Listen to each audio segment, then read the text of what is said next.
The rain fell in heavy sheets, drumming on the tin roof of the small diner at the edge of the city. Inside, the warm glow of yellow light cut through the gray mist outside. Lila, a young waitress with tired eyes but a kind smile, moved between tables, carrying plates of food. Her apron was slightly worn, and her hands had the faint stains of too many late-night shifts. She liked the quiet of the diner, the steady rhythm of serving and cleaning. It was simple, safe. The bell above the door jingled, sharp against the soft hum of conversation. Lila looked up, and her eyes caught a man standing in the doorway. He was drenched, his coat dark and heavy, the collar turned up against the rain. One arm hung awkwardly, stiff, and she noticed a trail of crimson staining the cuff. "Come in," Lila said gently, pointing to a booth near the corner. Her voice carried kindness, a warmth that drew even strangers in.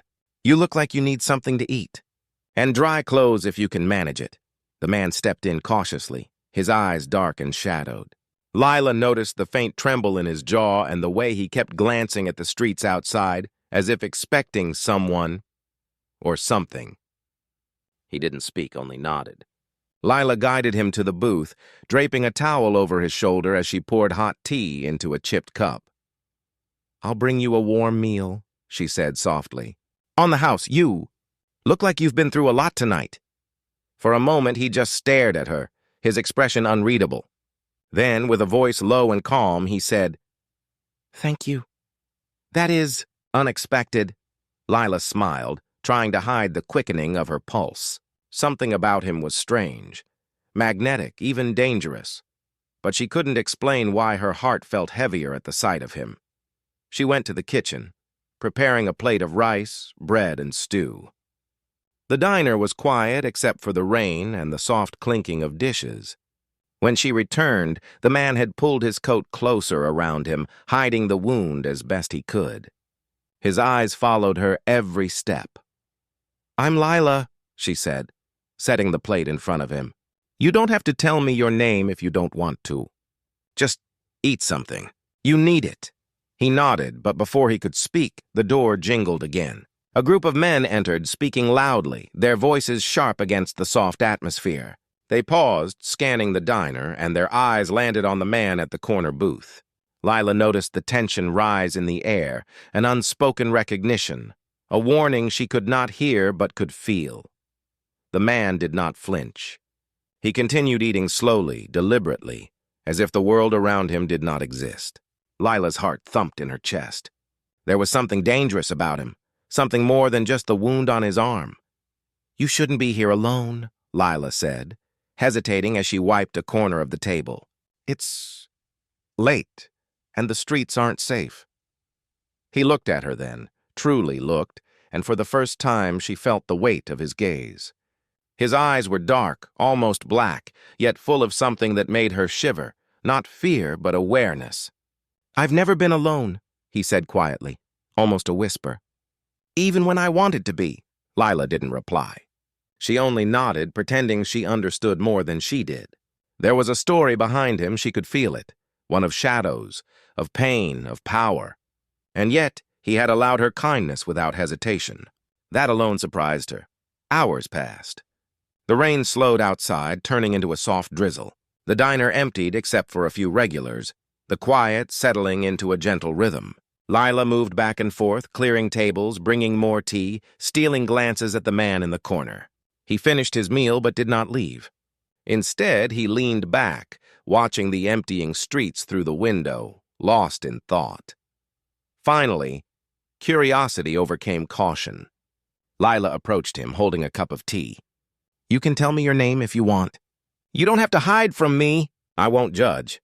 He looked up at her, and for a long moment she thought he might simply shake his head and walk away.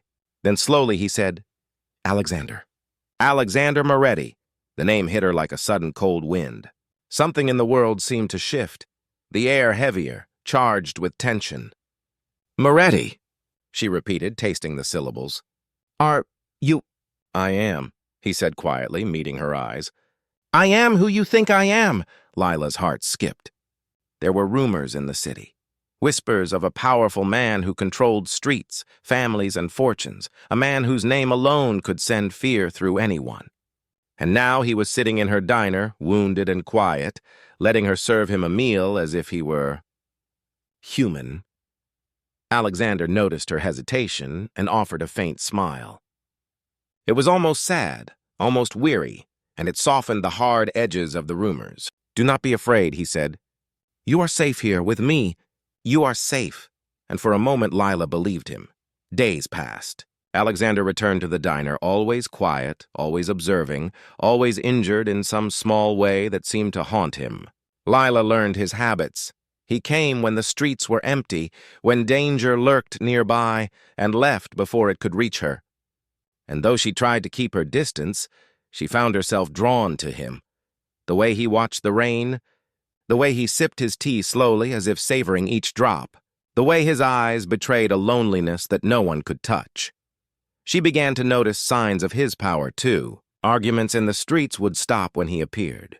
Men who carried knives and threats would pause and lower their voices. Even the city seemed to bend subtly around him as if it recognized him. Yet, despite all this, he never demanded anything from her. He never forced her attention, never claimed her loyalty. He simply existed, and she could not help but notice. One evening, as the sun dipped below the horizon, painting the city in shades of gold and gray, Lila found herself lingering near his booth. "Why do you keep coming here?" she asked quietly. "If you are who you are, why not stay in a safer place?" Alexander looked at her, and for a moment his usual calm seemed to crack. "Because," he said softly, "you see me as I am, not as the stories, not as the fear. You see the man I try to hide, and it matters more than you know." Lila's chest tightened. She did not know what to say. The words felt heavy, filled with something she could not name. Compassion? Fear? Attraction? All of it wrapped together into a knot she could not untangle. That night, the city outside seemed more alive than ever, filled with whispers and shadows. Lila walked home under the drizzle, the name Alexander Moretti echoing in her mind. He was dangerous. He was feared, and yet she could not forget the quiet vulnerability she had seen in him, the way he let her touch his life with nothing but simple kindness. It was a feeling that terrified her more than the rain, more than the dark alleys, more than the whispers of the streets. Then, just as she reached her small apartment, her phone buzzed. A message appeared, a single line, without a number or sender. "Do not trust the night alone. I am near." Lila froze. Her heart pounded. Outside, the wind shifted, carrying the scent of rain, asphalt, and something sharper, darker, an unseen presence that made her shiver.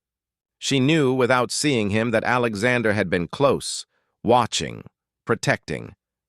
And for the first time, fear and longing intertwined. She realized she was no longer safe, not in the way she had been, but somehow that danger felt electric, alive, full of unspoken possibilities. The next day, she returned to the diner. The bell above the door jingled, and there he was, sitting in the corner booth, looking as calm, composed, and wounded as ever. "Good evening," he said simply, his eyes meeting hers.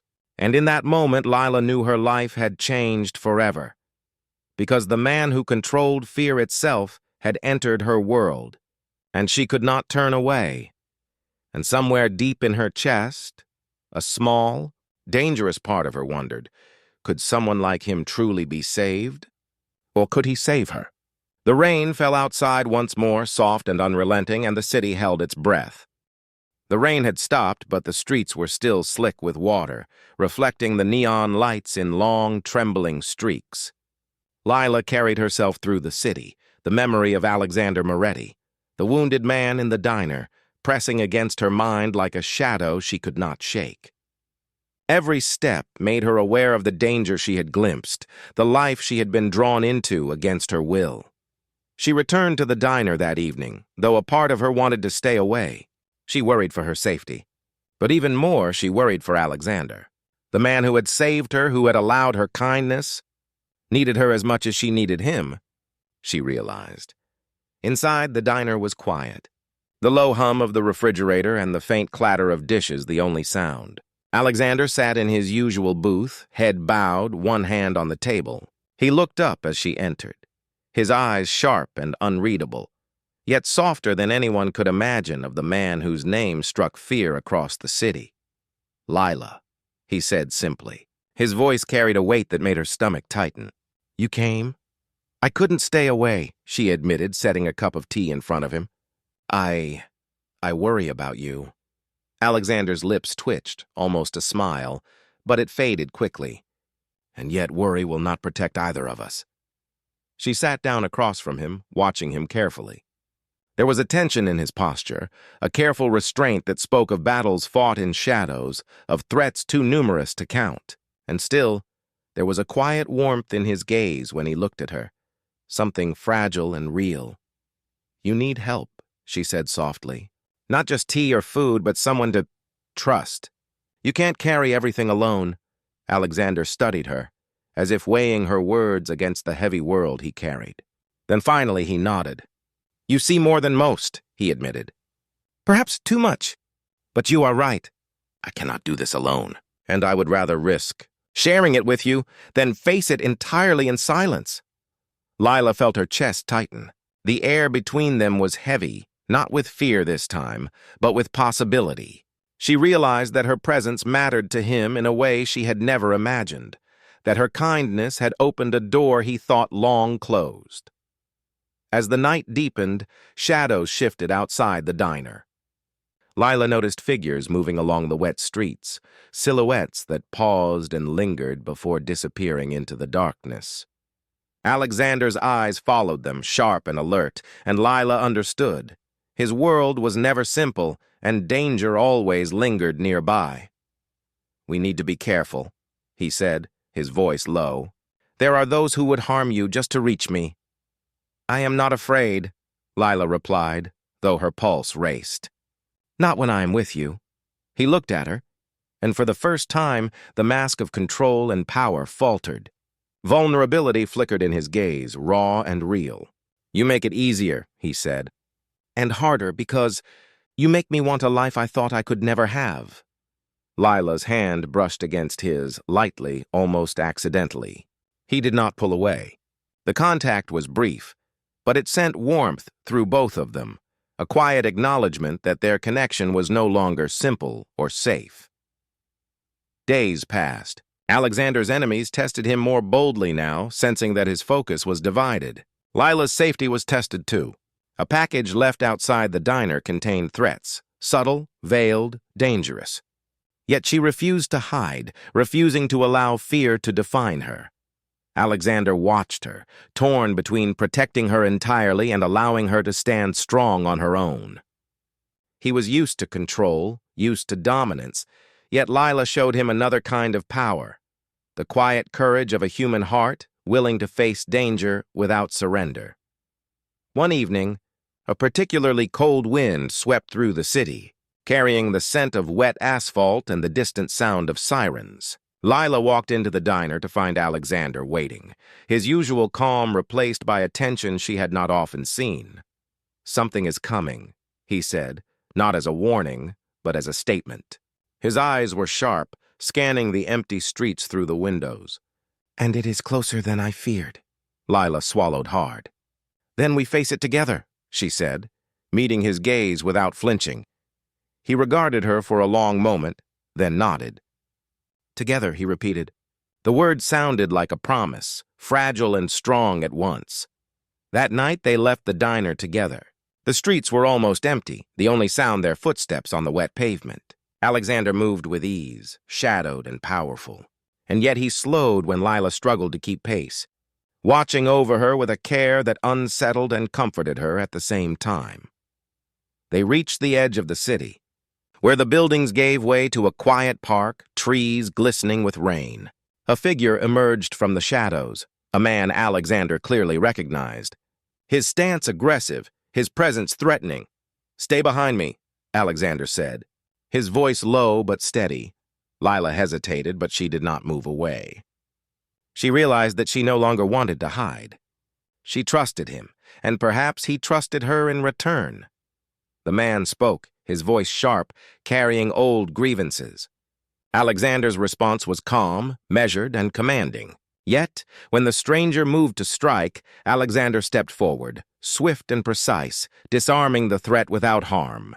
The stranger fled into the night, leaving only the echo of a warning behind. Alexander exhaled, a slow release of tension. He turned to Lila, his expression softening. "You see now," he said. "Even in my world, some things can be ended without destruction, but you have to know the cost of being near me." Lila nodded, understanding the weight of his words. "I am willing to bear it," she said, her voice steady despite the fear lingering in her chest. He studied her, then reached out, taking her hand in both of his.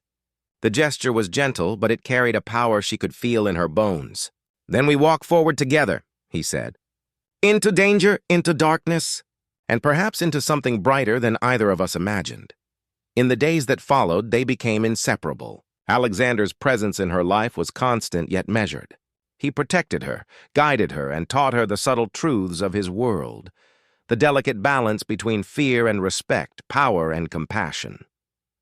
Lila, in turn, gave him something he had never known, the quiet certainty that someone could see him for more than his reputation, that someone could touch the man beneath the shadow without being consumed by it. One evening, as the city lights flickered against the fading sunset, Alexander led Lila to the roof of a tall building. The wind tugged at her hair. The city spread out beneath them like a glittering, dangerous kingdom. "Look at it," he said softly. "All of this can be taken away in an instant, but here with me you stand above it. You see clearly." Lila gazed at the city, feeling its pulse, its danger, its beauty. "I feel it," she said. "The danger, yes, but also possibility, hope." Alexander's gaze softened. "You give me hope, Lila, and that is more powerful than anything else I have." The moment hung between them, heavy with emotion, charged with unspoken longing. Lila felt the pull of his presence, the intensity of the man who could command fear, yet chose to show her gentleness. And Alexander felt the same, the quiet courage, the unwavering kindness, the light she carried into his dark world. Then the wind shifted again, carrying with it a whisper of caution. Alexander's eyes darkened, ever watchful, and Lila knew that even in these moments of quiet, danger would never be far. But for now, they stood together, hand in hand, two souls linked by trust, courage, and the fragile hope of love. And as the sun dipped below the horizon, painting the sky in streaks of gold and crimson, Alexander spoke, his voice barely above a whisper. "No matter what comes, we face it together. You have changed me, Lila. You have given me something I thought I had lost forever, and I will not let it go." Lila felt tears prick her eyes, not of sorrow, but of relief, of joy, of something deep and unshakable. She squeezed his hand, her heart full. "Then we will face it," she said. "Together." The city stretched out beneath them, full of shadows, full of secrets. Yet for the first time it felt like a place they could stand in together. The rain had stopped, the streets glimmered, and the night was theirs, fragile yet eternal. And somewhere in the quiet between them, a small, unspoken truth settled like a promise. In a world ruled by power, fear, and shadow, love, pure, brave, unyielding, was a force greater than any danger they could face. The future was uncertain. The darkness would come again. But they were ready, together. End of Part 2.